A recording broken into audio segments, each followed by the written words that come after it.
Good afternoon, everybody. I hope everybody can hear me. If you can't hear me, please, this is Michael Volkov, and we're here for the 10 essential tasks to implement an effective anti-corruption compliance program.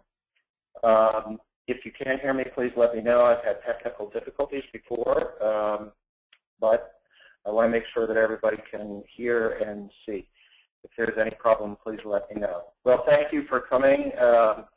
I think this is an important webinar, and it's going to be filled, I think, with sort of practical advice on the importance of an effective compliance program.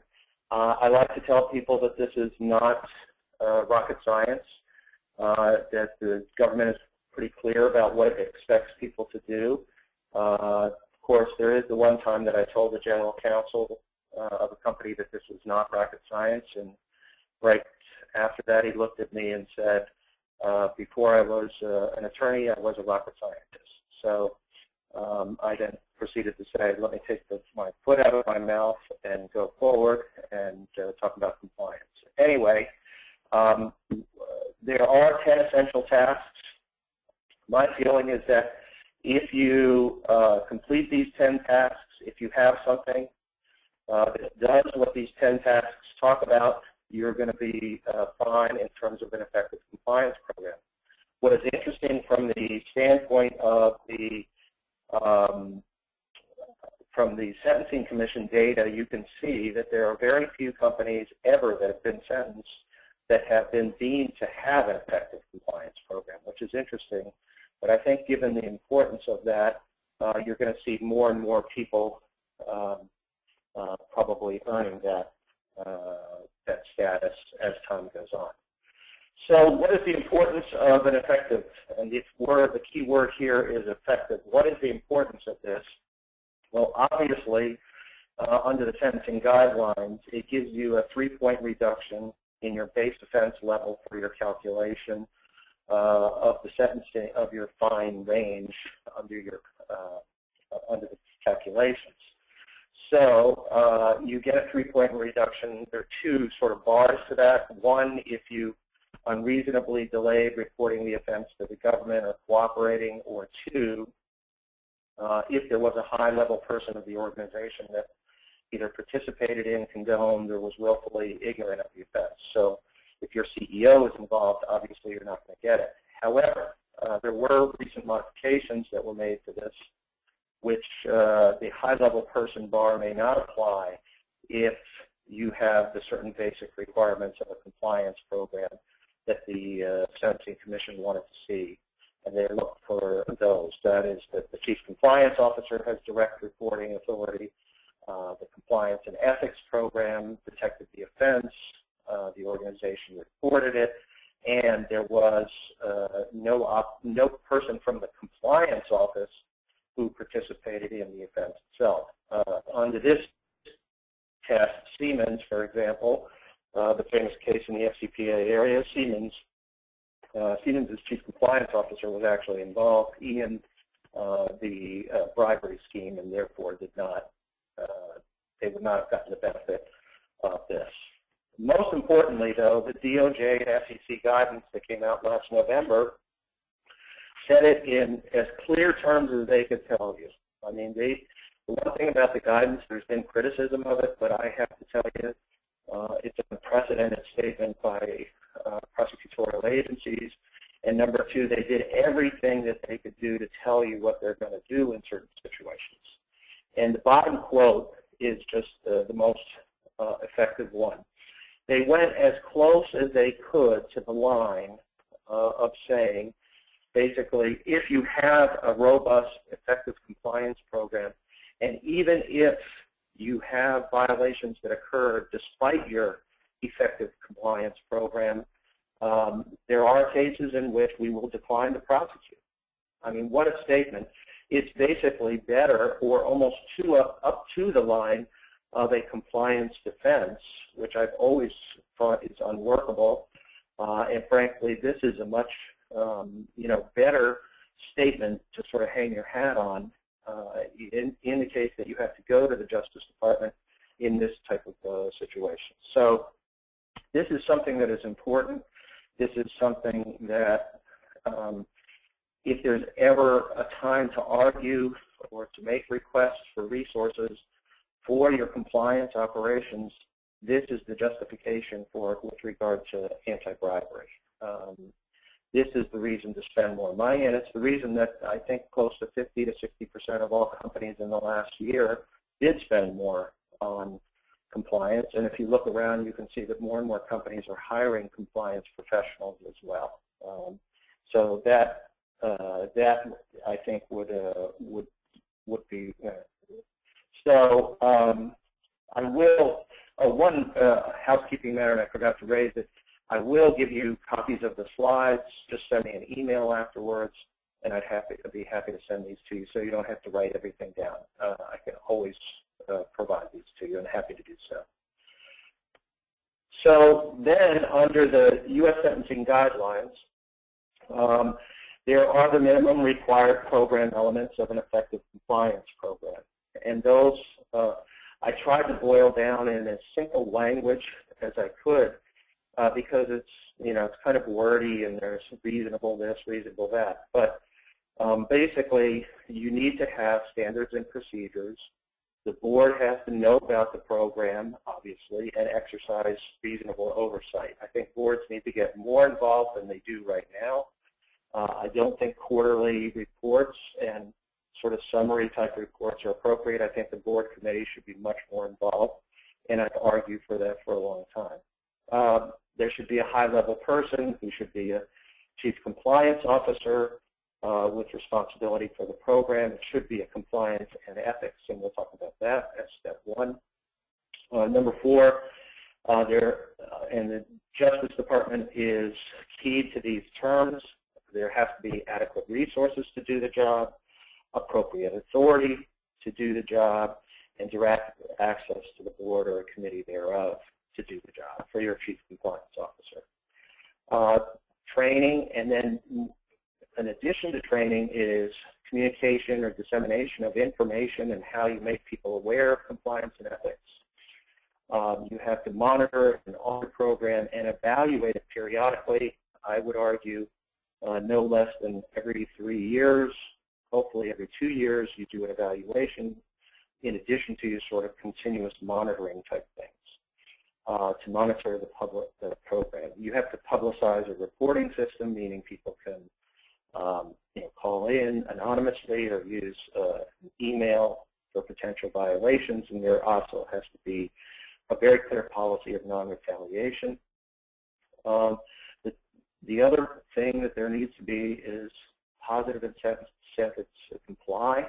In other words, there has to be a program where people are evaluated, receive bonuses or awards or some positive incentive to comply, and that there are appropriate disciplinary measures, and that those are somehow publicized, obviously without not going into the names of certain employees.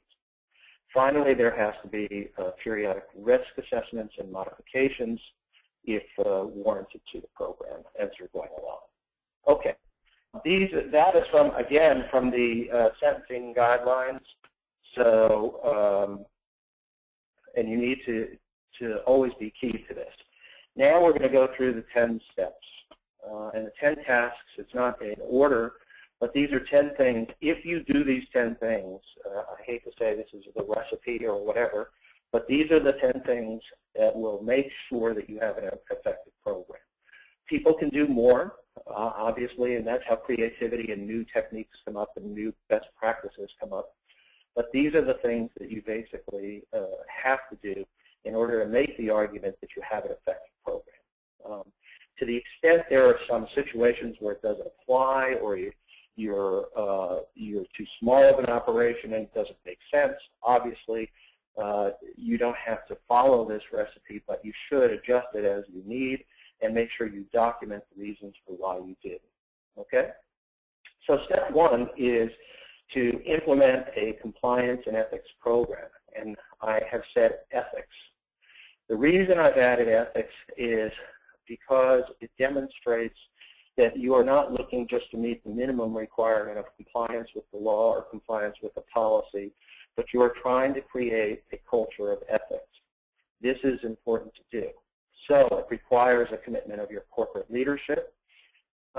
Ethics and compliance, you have to recognize are different terms, and we do, because compliance is compliance with, let's say, the law or a policy. Ethics is a culture which deals more with a code of conduct and how you operate in the business world, and that you are committed to ethical behavior. Ethical can be more than legal behavior. It can be, as we all have a gut sense of doing the right thing.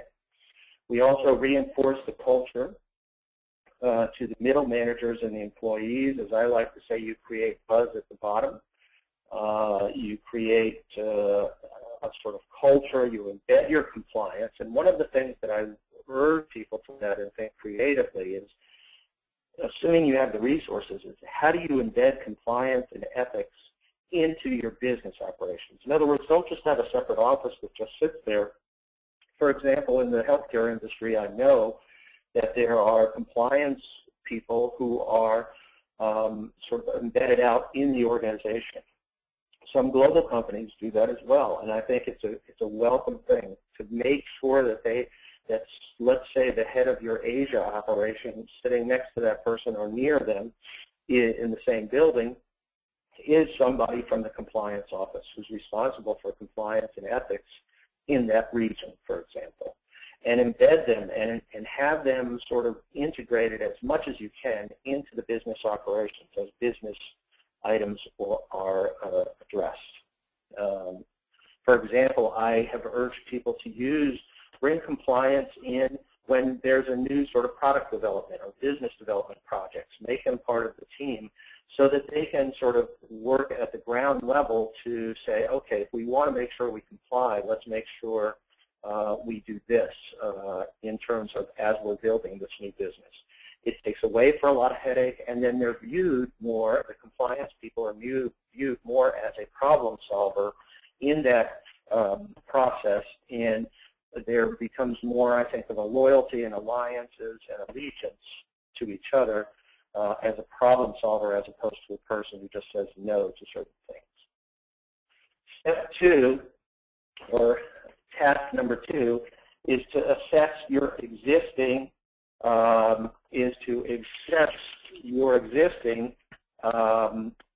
compliance program.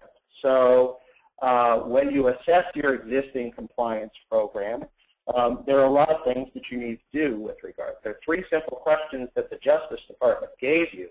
One was, is the company's compliance program well designed? 2, is it being applied in good faith? And 3, does it work? These are 3 simple questions, but there's a lot of work that goes into that. In other words, how do you design the program to make sure it's well designed? How do you apply it to make sure you prove and can document that you are operating in good faith? And 3, is it very effective? Is it very effective? So let's look at what is involved in that in a minute. Does the compliance program in general, this is what the Justice Department wanted to know, prevent, detect, and remediate violations?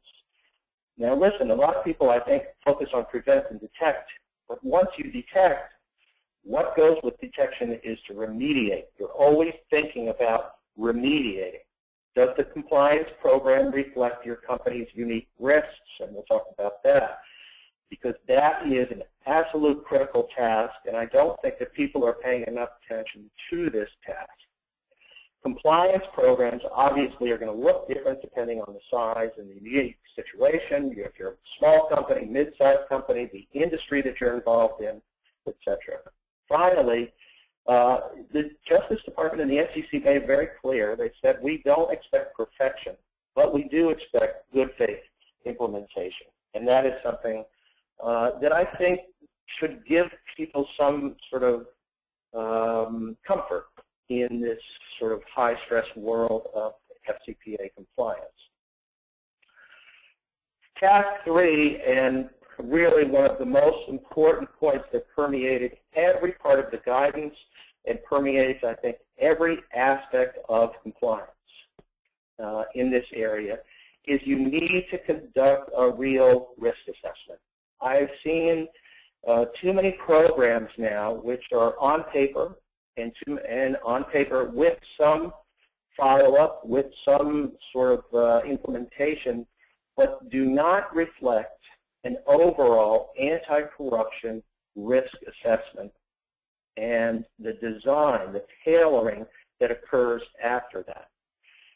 So this is really the foundation of the compliance program, and you also have to demonstrate that you tailor your program after that based upon these types of risks.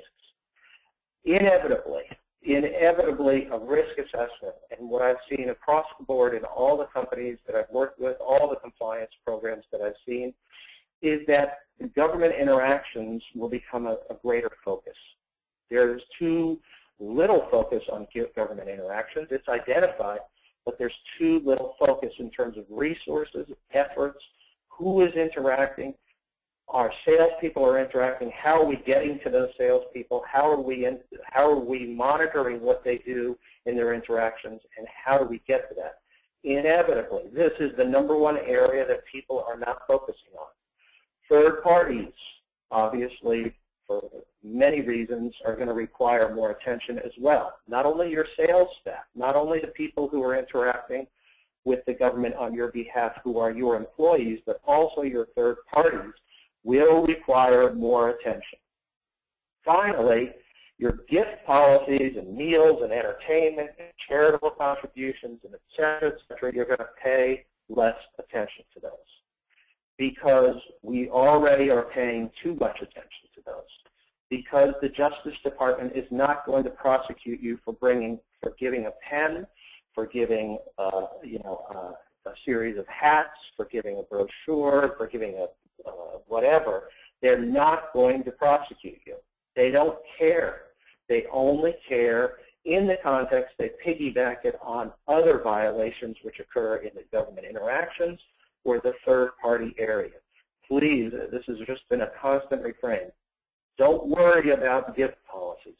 Set a policy and then just go forward and put more attention into your third parties and put more attention into your sales or all the employees that have interactions with foreign governments. If you do a risk-based approach, you will get meaningful credit. The government uses that throughout the guidance and how it assigns meaningful credit. These words are important because it gives the lawyer something to argue when dealing with the Justice Department, and it gives them a standard to meet. Risks are your guideposts, and we're going to talk about those in a minute. Identify and rank your risks. Your policies and procedures have to reflect those risks, and you're going to allocate your resources in response to those risks. What are your greatest risks, and how are you going to take care of it? How do you conduct a risk assessment? Some people go out and hire somebody, to do this. That's fine if you want to do it, but frankly, I think you can do it in-house. I don't think it's that hard a process. And here are my suggestions. You have to have a report or memo. You've got to document it in something. You have to have something that you can point to, a process by which you can say, we assess the risks. Here are what the risks are, and how each risk factor is addressed in your compliance program. And I'm going to talk about the risk factors after that. It's important to do risk assessment interviews, telephone or face-to-face with your key personnel, head of sales, head of your operation, let's say, in Asia. Do an interview, face-to-face, video conference, whatever, or if you're traveling there and can take the time to do it, do it. And get a real meaningful interview with the key people that are involved in these risk areas, people who are supervisors, preferably, who know what's going on the field. You can also supplement that with questionnaires and surveys for other people. And there has to be some type of continuing risk assessment process. So, for example, you interview somebody who is the head of sales in Asia or the head of let's say, your China office, and you interview them, send them a questionnaire.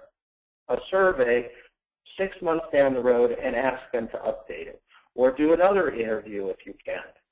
Do another telephone conversation where you can talk to them and go through, well, you know, we talked about this. Have you seen anything different occur? So you continuously do the risk assessment process. It's not a formal one, but continue to get information in as much as you can, either through questionnaires, surveys, and telephone calls, as much as you can, because that's going to be important. And then review this, monitor this, and measure the historical performance. In other words, measure, keep some measure of historical performance going on so that you're looking at factors as you continue on. For example, in auditors, when setting up their auditing schedule, we'll look at historical factors. That's important. In other words, did sales increase in China, 200% in 1 year? How did that occur? Why did we get that big jump? Okay, but those are, you're going to build that into various aspects of the program to measure historical performance so that you can see trends as you're going along. Okay. Your risk assessment factors. These are going to be your focus of your risk assessment. All of these, to the extent they apply. Okay. Some are very minor, some require, some are more minor than the others, and some require a lot of work. Top management support and tone at the top. We're going to look, I want to look at that. In other words, what is the CEO doing to make sure that the compliance message gets out? I wrote a blog entry about how to measure tone at the top. It has some good practical advice for how you do that. It's on my blog. Your industry and countries of operation, for obvious reasons. You look at your CPI, your transparency index, and doing business type materials that are put out by the World Bank and other organizations. Policies and procedures, what policies and procedures you have in place and what you don't have in place. Obviously, your use of third parties, your government interactions, that being business interactions and regulatory interactions. People are getting more in trouble with regulatory, customs, the taxes, health inspectors. Those are areas where there's regular interactions. Obviously, business and regulatory applies to both when you get to pharmaceutical companies and medical device companies, because everybody they deal with overseas is a government official for purposes of the FCPA. Mergers and acquisitions and joint ventures, what process do you have for that? Is your company a company that engages in a lot of joint ventures? Do you acquire a lot of companies? And if you do, your growth strategy is through mergers and acquisitions. That's going to be a risk assessment for you. That's going to be a risk for sure. Gifts, travel, and entertainment. Obviously, we're going to look at that. We have to, but it's not going to come out as high as you think. We're not talking about $100, pens and things like that. You got to look at your suppliers and your procurement process in terms of whether or not there are interactions with government agencies, obviously, because if you're buying from a state-owned enterprise, you have to be very careful about that as well. Political and charitable contributions, your facilitation payments issue. The next three are pretty important, or next four you're going to spend more time on, which are your financial controls. How do you make sure that money is going out and is accounted for and properly made, not just with your third parties, but in general. Your training program, your auditing, your internal audit program, and how that coordinates with your compliance function, and how the compliance issues are looked at as part of the audit process. To the extent you audit third parties and distributors and agents, you need to obviously capture that in here, and obviously your compliance program monitor. So those are your risk assessment factors that you're going to use as your foundation, as your basically you're going to build off of your analysis of this. So your number 4 task is to do a risk-based due diligence program for third parties, and you're going to have tiered level of inquiries, okay? So you have to take your due diligence program has to be risk-based, meaning you cannot just have a due diligence program that applies across the board, no matter where, no matter who, no matter what.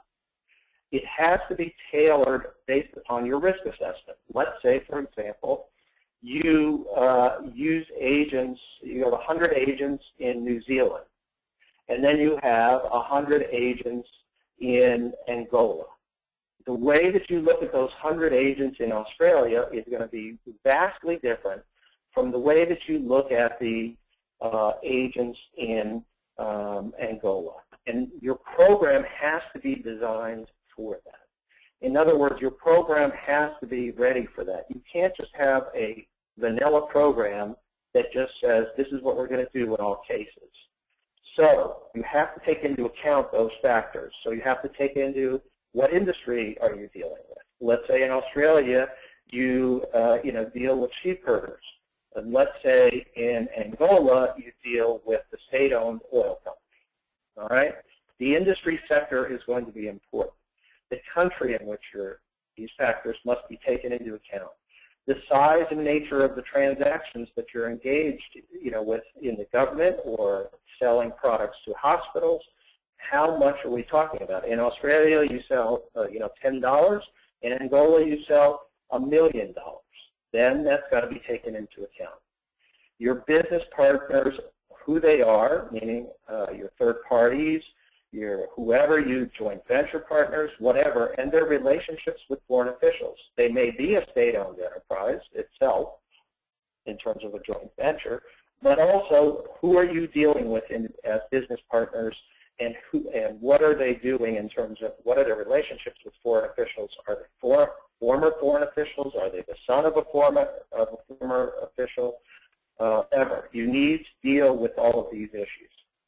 The level of government regulation, in other words, health issues, inspections, audits by the government, those are all situations which have to be taken into account. Obviously, your need for customs, immigration, getting people in and out of the country, regulatory agencies, and obviously the method and amount of compensation to anybody that you deal with.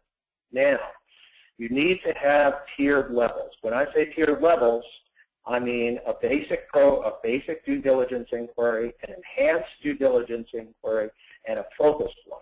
Okay, I'd like to break it into those three. You can use outside contractors, risk controls or Kreller is very popular, all of these to help in terms of an enhanced one. But you should basically do all of those. Okay? Finally, a number of companies, and I think this is something that's very helpful, has come up with ratios, formulas, length of relationship, your country, change in revenue, your training program, written contract, level of certification. They've come up with formulas, and I think formulas are good in terms of risk ranking third parties. Okay, come up with some type of formula, come up with some type of ratio type thing, and it's a good way to rank all across the sort of industry of third parties and how you use your due diligence program. There are many ways to do this. These are some of the factors that people can look at, and you can assign point ratios or point ratings for various levels of inquiry. And you have to look at the type of industry you're dealing with as well. So here are some minimum requirements for your due diligence program. These minimum requirements include third-party qualifications and relationships. So you look at, obviously, what's the business reputation of a third party, what's their relationship with foreign officials, what's the business rationale for hiring them. The contract has to describe the specific services to be performed. You have to, obviously, you look at the payment terms and the mechanics of paying.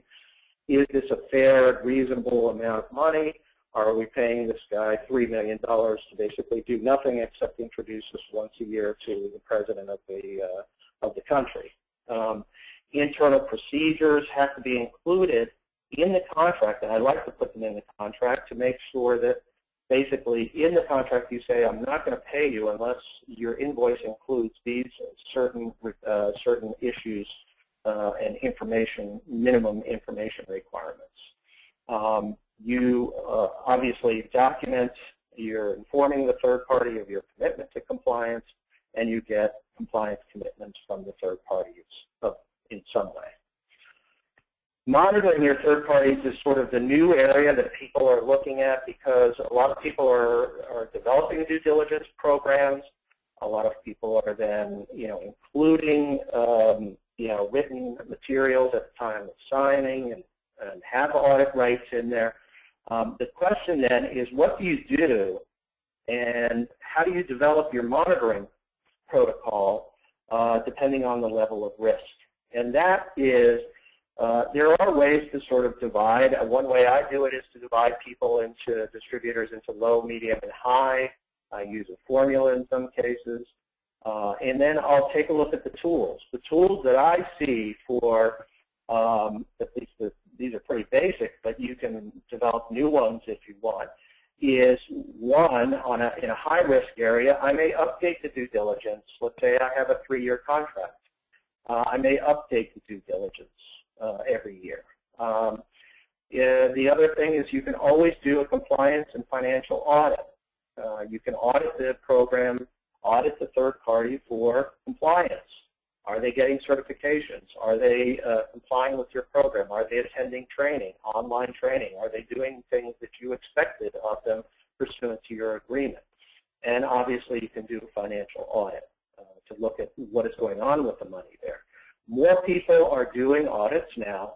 It's more expected in the industries that I've seen that third parties will be audited, and it's not as rare as it used to be. You can request new certifications by the third party. In other words, every year, every 6 months, whatever. Ask them to certify that they're still in compliance in the high level. You can issue FCPA compliance reminders. For example, as in the Morgan Stanley case, that was a good tactic that they used. They sent out, every month or every 2 months on the email system. They said, this is a reminder about FCPA compliance. You can provide specific training also to specific third parties. You don't have to do it necessarily in person. You can do it online and go from there. These are all the ways that you can combine, and these are factors you can combine and assemble into a monitoring program, and they're not that time intensive except for the audit. The audit is the most difficult part, but I still think that's an area to look at, not to audit everybody. One company I know that I helped them to put together this program was, we basically told everybody in the company, we may come to your office and audit you. And the baseline level of performance improved, and then we ended up going to 5 offices out of 3,000. So that, in that sense, there are ways to use the resources that you have or the program, and by publicizing it and then making certain steps, taking certain steps, you can do that. You can get to some improvement in terms of baseline performance. I'm not going to go through the mergers and acquisitions due diligence, but there obviously, this has to be part of any due diligence program, particularly if your company is an acquiring company. In other words, likes to grow through that way. The most important issue that there's been a lot of litigation over is incorporating and integrating the target company once it's acquired. And you need to make sure in advance, you obviously are part of the due diligence process. You obviously, assuming you don't find any violations in the due diligence process, the issue always boils down to how are you going to incorporate the target company and how are you going to integrate it. It's no excuse nowadays. I've run into situations where companies were acquired and they were never integrated in any way, and it's 5 years later. And if that company's in China, you're in trouble. So you need to pay attention to this in your program as part of your due diligence program.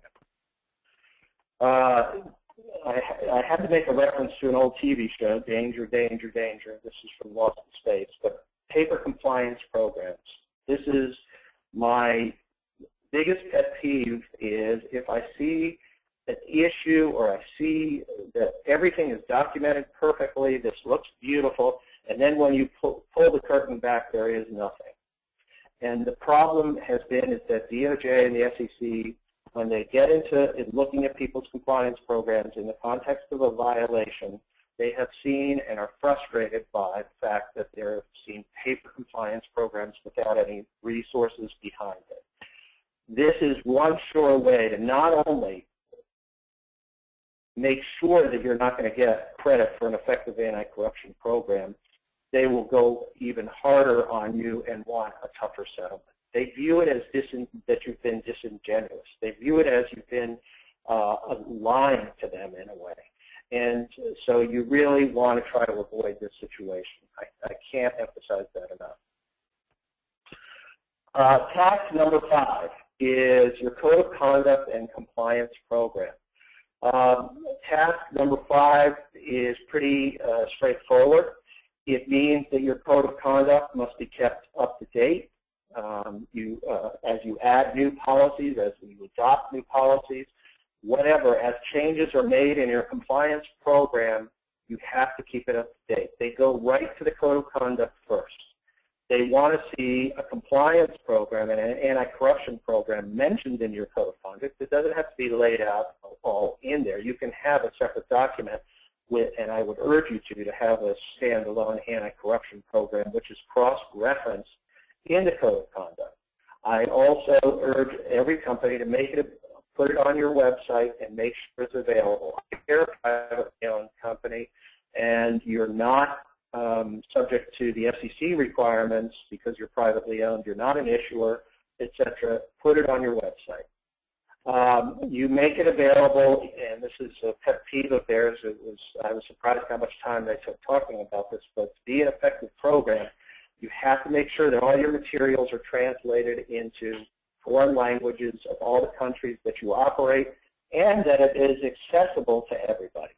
In other words, that it's not just sitting in the director's office, but it's online.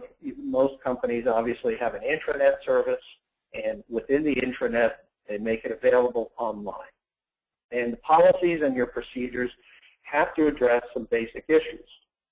And those are who's responsible for compliance, what office is, how do I get in contact with them, what's their job, what's their position, and that they will always be available for you 24/7 in one way or another to try to address issues. What internal controls do you have? What policies and procedures do you have? What auditing protocols you have? How often there is auditing? You don't have to spell that out, but you have to talk about what auditing is regularly conducted and how that is combined with your internal controls to make sure that you have adequate internal controls. Documentation, meaning policies and procedures have to document what needs to be documented, what forms are available, what, if I want to go on a trip, if I'm going to give a gift, what approvals do I have to do, what approvals do I need, and what documents are required for third parties before they can obtain, and obviously your disciplinary procedures. In other words, that we have a fair and efficient program that's going to investigate potential problems, hand out discipline, mete out discipline in an appropriate way as things go on. So your compliance policies obviously depend upon your company's business, but it's going to talk about your customers and how you deal with them, and particularly foreign governments, your products and services, your third-party agents, mergers and acquisitions, and your government interactions. In other words, we don't pay money, we don't pay bribes, gifts, if we are going to have a foreign official who's going to get a gift, how do we do that? Your travel, entertainment expenses. There have to be references to specific policies in one document, usually your anti-corruption policy statement, and then you have a more specific policy that deals with facilitation payments or charitable contributions, political contributions, how you handle expenses, what is prospectively required, what you get reimbursement for, and how you can give certain gifts to foreign officials and the process by which that is done, or even a payment to a foreign official, how that is done. Okay? And your compliance policies are going to take into account your industry and your geographic risks, and it's going to mention, generally that. Task number 6 for your effective anti-corruption program is going to be the structure of your compliance function, the authority of your chief compliance officer, and your resources. The most important thing that we're seeing, not necessarily, and I don't want to say it's a prescription for small companies, is the separation of the chief compliance officer out of legal, reporting to legal. It just should not be done. There are certain situations, and I don't want to say it has to be done in small company situations where a general counsel wears both hats. But in mid-sized to large companies, there's got to be a separate chief compliance officer with direct reporting authority to the board. That the chief compliance officer does not have to go through the CEO to go to the board. They can go, there has to be a straight line. You can have a dotted line to the CEO, but you've got to have a straight line that goes right up to the audit committee. Hopefully, instead of the audit committee, your company has a compliance committee, which I've advocated for a long time. People should have. Compliance is too big a function nowadays and too important to leave to the hands of just the audit committee. If you don't do this, you have to document it.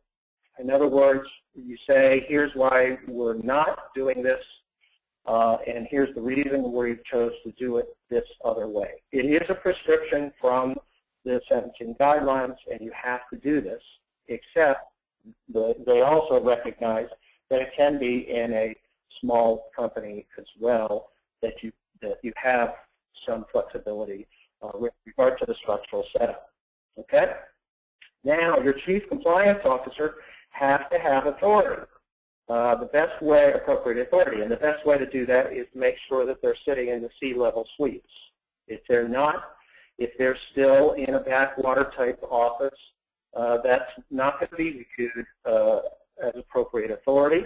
They can delegate certain authorities themselves, or certain authorities can be delegated depending upon the size, but you want them to have appropriate authority within the organization. They have to have adequate autonomy. Autonomy is looked at, in other words, and that means it's just another way of saying direct access to the board or the committee. They have to have autonomy from management and the ability to go around management in the case of, let's say, management is involved in misconduct. Okay? And they have to, and it's interesting to hear or to see that the Justice Department is now incorporating these concepts into their settlements in the FCPA arena. Adequate resources, sufficient resources to implement the compliance program. If they see a compliance program that's struggling budget-wise and doesn't have the money to do certain things that it's required to do, they're not going to be supportive of your program as an effective program. Tailoring now, and we get to task number 7, which is tailoring training and communications for your audience. This is something you need to do. Your compliance policies don't just get communicated through your organization by training. There has to be other ways as well. You have your periodic training. You have your certifications. And by the way, the board has to be trained just as frequently as everybody else. Your senior officers need to be trained once a year, for sure, just like your board. And it should be done as much as possible. As many times as you can do it, that's great. You also, they want to see that the training program and your communications, in other words, the messages that you're sending out, are drafted for targeted audiences and in foreign language. So, for example, you're going to talk to your, and this makes sense, it's pretty obvious, that your salespeople are dealing with the foreign officials directly. You're going to have a different training program for them with more emphasis on the interactions. with hypotheticals, with case studies, and then your accounting personnel. I mean, that makes sense. The people who have a different focus, they should be trained that way. So you should have different training programs or modules depending upon your audience. It doesn't have to be real sophisticated. You can have 3 different modules, and that's fine. That's what we would need. And all you're going to change is maybe 5 slides in that. Okay? You also, what the government looks to is making sure that the advice and guidance on ethics and compliance issues are accessible to people and available. Meaning, if I have a question, I'm sitting here in San Jose, California, and I have a question and I need to call back to Washington, D.C. To find out the answer on an FCPA question. They want to make sure that I know I can do that and that it's easy for me to do so and that it's encouraged.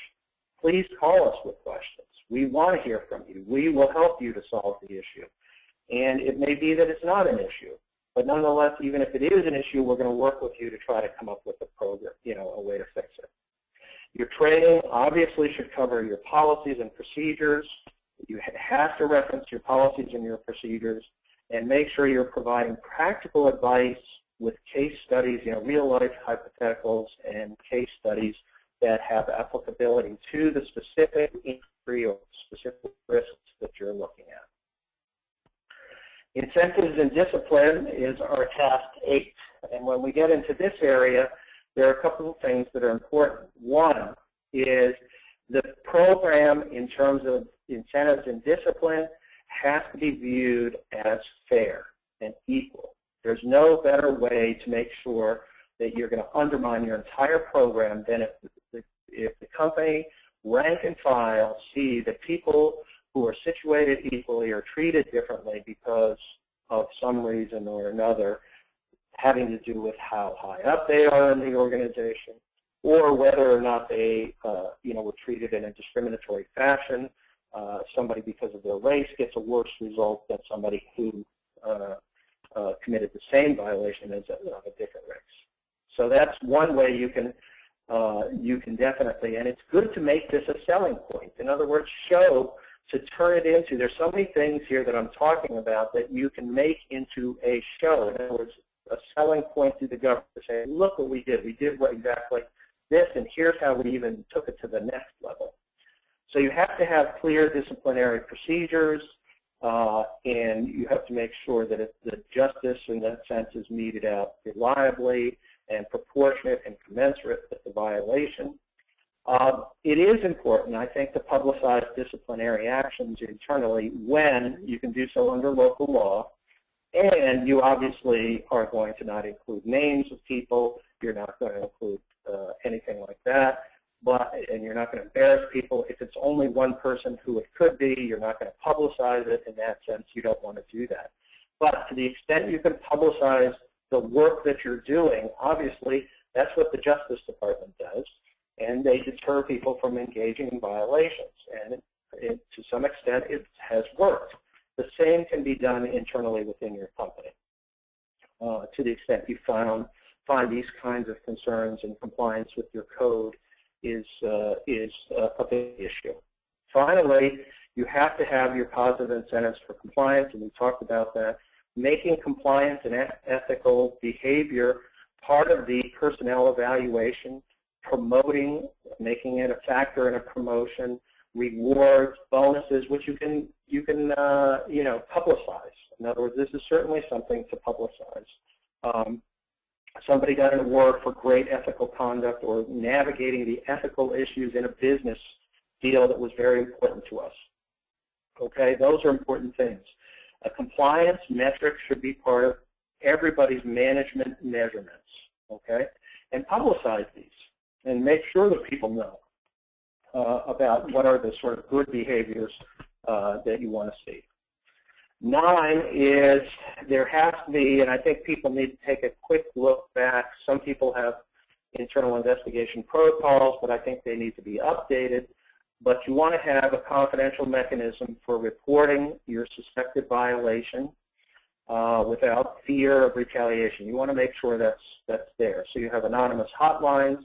I know that 90% of what comes in on a hotline is BS, or it's usually, somebody looked badly at me, but there are occasionally, those 1 or 2 calls that come in that can be important.